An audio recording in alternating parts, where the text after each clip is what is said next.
Hey everyone, my name's Angie and I'm an interpreter for California State Parks. And right now I'm standing in Patrick's Point State Park on the trail that walks you down to the beautiful Agate Beach, which you can see behind me. One of my very favorite places to come and explore when I'm in Patrick's Point State Park. Now today I want to talk to us all about the family cetacean, which is a group of animals that we all know and love as our charismatic megafauna that live out in the marine environment. And most commonly we know them as dolphins and whales. Now the word cetacean comes from the Latin word cetus, meaning large sea creature, and from the Greek word ketos, meaning sea monster or whale. Now imagine if you saw a whale before you knew anything about them, you too might have thought that they were a sea monster. But of course today we hold these large sea animals near and dear in our hearts. And so I wanted to teach you a little bit about them. Now there are two main groups of cetaceans, Mysticetes and Odontocetes. Now in the North Coast Redwoods District, you can take advantage of our amazing coastal parks like Patrick's Point State Park and come to the places where you might be able to do a little bit of whale watching. And I'll tell you a bit about when are the best times to do that at the end of this video. First, let's learn about our two groups, Mysticetes and Odontocetes. Mysticete translates from Greek to mustached whale. These are our baleen whales, like humpbacks, blue whales, and gray whales.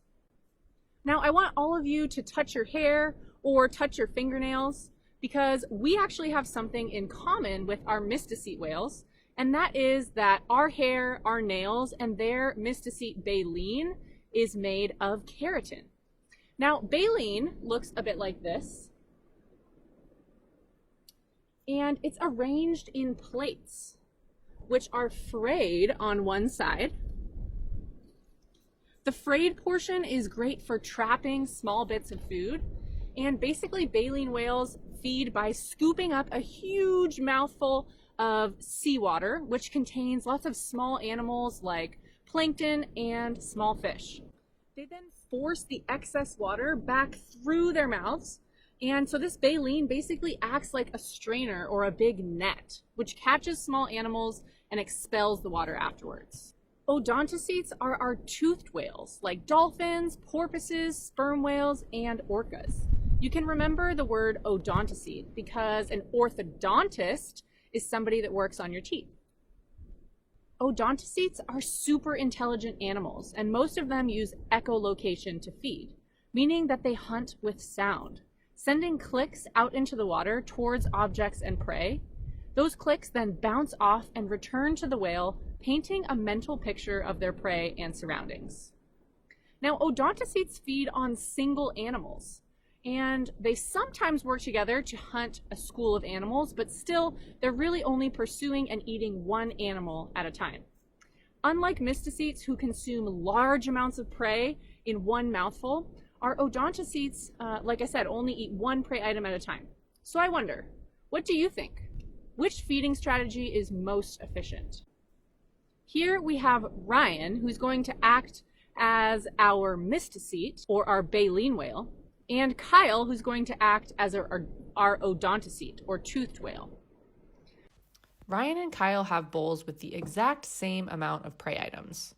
Kyle's bowl has no milk, since seawater is not an essential part of his feeding strategy as an odontocete. Ryan's bowl contains milk because Mysticetes use seawater in their feeding strategy. Kyle will only be able to pick up one prey item at a time, similar to how an orca can only eat one seal at a time, while Ryan is able to scoop up mouthfuls of seawater containing multiple prey items and then expel the excess water through his baleen.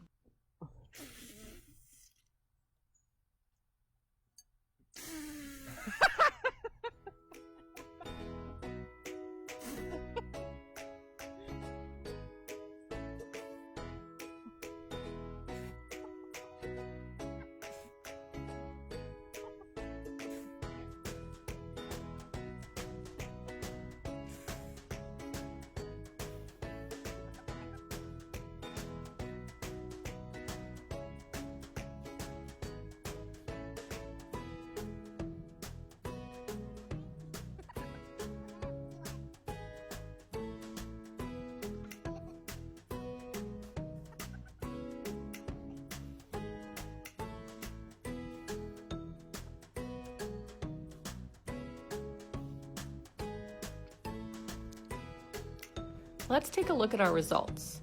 You can see that our toothed whale has a lot of prey items left after the allotted amount of time, indicating a potentially less efficient feeding strategy than our baleen whale.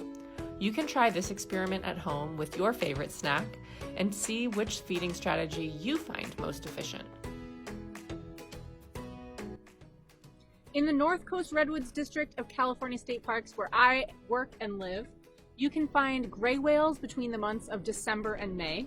Maybe you'll see some humpback whales between the months of May and November, and maybe you can see some blue whales between July and October. Occasionally we also get orcas, so make sure to keep your eyes peeled whenever you're at a good coastal lookout like this one, and maybe you'll be lucky enough to spot one of our cetaceans.